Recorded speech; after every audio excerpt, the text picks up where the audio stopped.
Tonight, the entire wrestling world just changed. After months of chaos, silence, and shocking rumors, the AEW Unified Champion has finally stepped foot back in Japan, and he's not here for greetings or respect.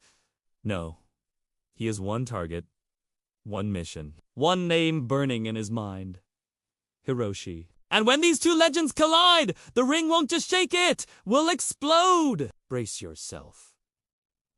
History starts now. The press conference was meant to be a celebration. A homecoming! Kato, the AEW Unified Champion, the prodigy, had started his career in the dojos of Japan. This was supposed to be about respect, about honoring the partnership, about the forbidden door. The Japanese press sat respectfully, their questions prepared. They asked about his journey. They asked about the pressure of being the unified champion. Kato gave them nothing. One-word answers.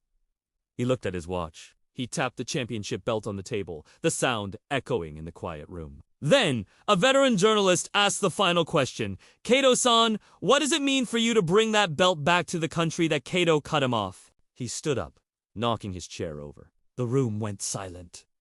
He leaned into the microphone, his face a mask of pure disdain. What does it mean? He scoffed.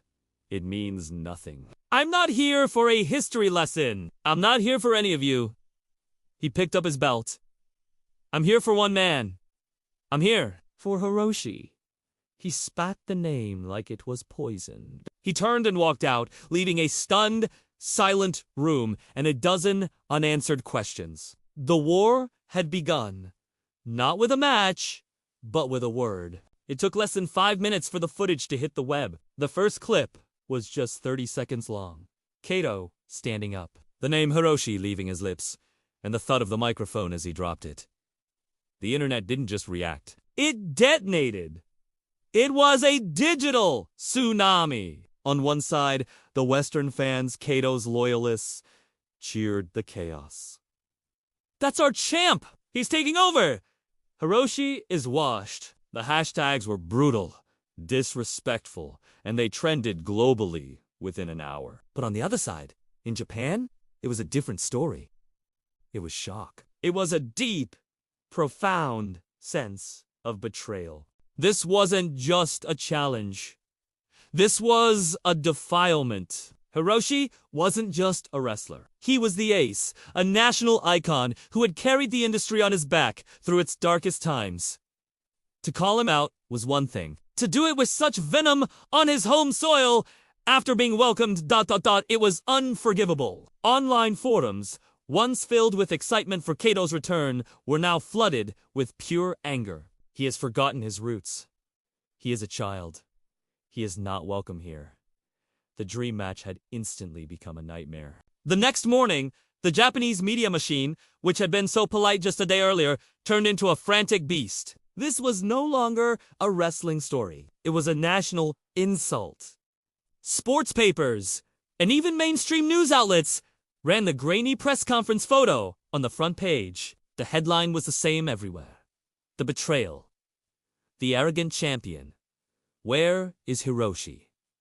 Reporters were dispatched. They staked out the New Japan dojo. They waited outside Hiroshi's known favorite restaurants. They even gathered outside the company headquarters, a mass of cameras and microphones, desperate for a soundbite, a reaction, anything. They wanted Hiroshi to be angry. They wanted him to respond with fire, to defend his honor and the honor of his country. They wanted a war of words. But the dojo doors remained closed. The company's official response was a single cut line. We are aware of the situation and are discussing it internally. This silence, this refusal to engage, was a vacuum. And into that vacuum, Kaito's voice, his arrogance, only sounded louder, echoing across the world, unchallenged. The media siege was on, but the king they sought remained behind his castle walls. Kato, meanwhile, was holding court. He filmed himself in his luxury hotel room, mocking the media for hiding Hiroshi from him. He posted videos of himself walking through Tokyo, pointing at Hiroshi's face on posters and laughing. He was loud, he was obnoxious, and he was controlling the entire narrative. Every blog, every podcast was dominated by Kato's antics. He was the only one talking. And then a single video appeared. It wasn't posted on any official channel. It was uploaded by a young trainee, almost by accident, and it was only 1 minute long. It was filmed through the fogged-up window of the dojo. No music, no commentary. It was just Hiroshi. Alone. Drenched in sweat, his hair matted to his face. He was running the ropes, hitting the mat, his breathing a harsh rhythm in the empty room. He didn't look angry. He didn't look scared. He looked focused. He looked like a man preparing for a fight. In 1 minute, with no words, he had said more than Kato had all week. The video was a quiet promise. The ace wasn't hiding. He was loading the gun. Kato's actions were not happening in a bubble, thousands of miles away, at AEW headquarters. The mood was not celebratory. It was chaos. The partnership with the Japanese promotion was delicate, built on years of trust and mutual respect. Kato, their unified champion, had just taken a grenade to that trust. The executives were furious. This wasn't part of the plan. This wasn't a storyline. This was their champion going into business for himself. Rogue on foreign soil. We can only imagine the phone call. A harsh, static-filled connection between Tokyo and America. The executive, a silhouette in an office, his voice calm but seething. "What did you do, Kato?" And Kato, lounging on his hotel bed, staring at the ceiling. "I did what I had to do. I made it interesting. You made it impossible." The executive would have fired back. "You've insulted our partners. You've put the entire relationship at risk. This isn't your kingdom, kid." There was a long pause. Kato's voice, when it returned, was cold. "You put this belt on me! You told me to be a star! Stars do what they want? Hiroshi! Me! The main event! Book it!" He hung up. He hadn't just challenged Hiroshi. He had just challenged his own bosses. Back in Japan, the internal pressure on Hiroshi was just as intense, but profoundly different. It wasn't from it was from his peers. The old guard. The legends who had built the very dojo he trained in. They didn't see a dream match. They saw a punk kid disrespecting their entire way of life. We can imagine the scene. A quiet, steam-filled locker room. The veterans, men with scarred faces and cauliflower ears, sitting in judgment. They weren't angry at Kato. They expected this from an outsider.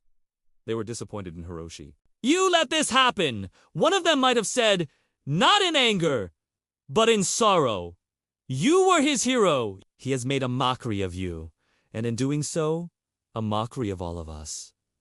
Hiroshi wouldn't respond. He would just continue to tape his wrists, the sound of the tape stretching the only noise. He wasn't just fighting for himself. He was now carrying the weight of his entire promotion's honor. He was fighting for his mentors, for the men who built the ring he stood in. The challenge was no longer a choice. It was a duty. The silence from the locker room was clear. Fix this. Kato was getting desperate. Hiroshi's silence was working. The ace was looking like a composed, dignified warrior, while Kato was looking like a child throwing a tantrum. The narrative was slipping from his grasp. He needed to force Hiroshi's hand. He needed to make it so personal that a response was unavoidable. So he went to the arena. The night of a major show, he didn't go backstage. He walked through the public concourse, camera phone in hand, filming himself. He found what he was looking for, a massive 10-foot-tall poster of Hiroshi, the one where he's saluting the fans, a symbol of hope. Kato stood in front of it, a smirk on his face. "You're a relic, old man," he said to the camera. "You belong in a museum, or on a garage."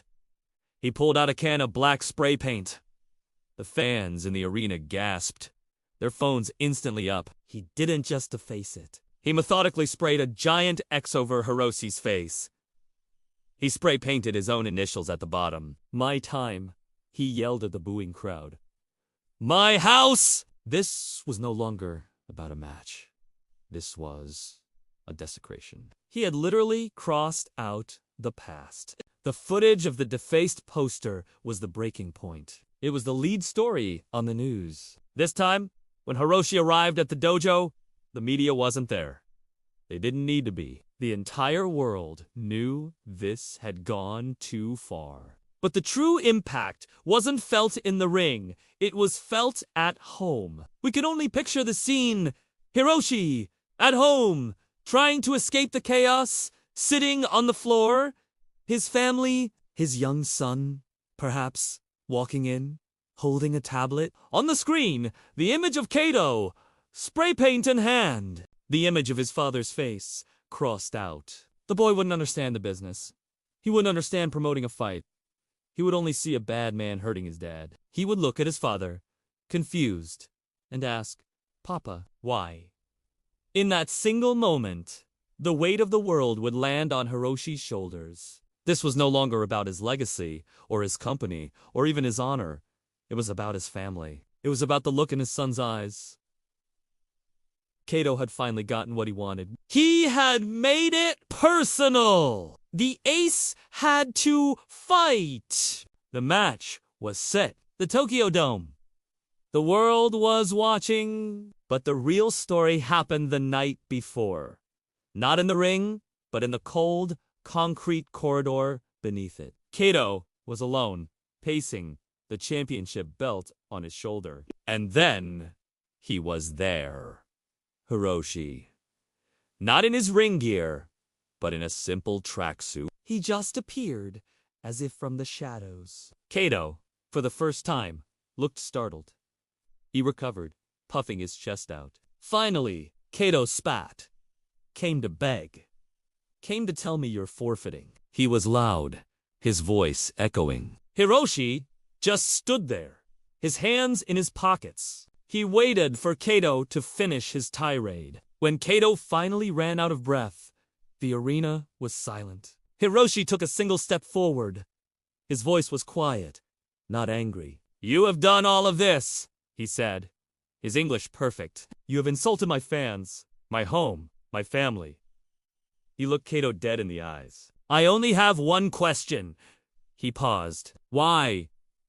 The question hung in the air. Simple, devastating. Kato, the man who had an answer for everything, was suddenly, shockingly, silent. His arrogance crumbled.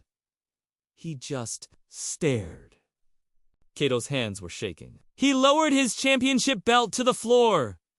The bravado, the arrogance, it was all gone. He just looked ... young. "Why?" he repeated, his voice barely a whisper. He reached into his gym bag, past all his champion's gear, and pulled out a tattered, worn-out wallet. From it, he produced an old, creased photograph.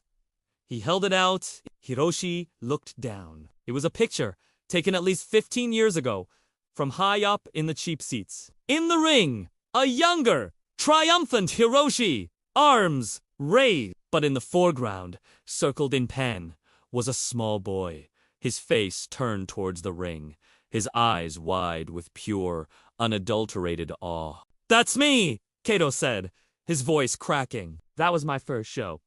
I just wanted to see if that hero was still in there. The war was never about hatred. It was never about disrespect. It was a desperate, twisted, agonizing plea for validation. The prodigy had torn down the world just to get the attention of the one man he had always looked up to. The confrontation wasn't a challenge. It was a confession. And in that moment, the outcome of the match didn't matter. The real story was already over.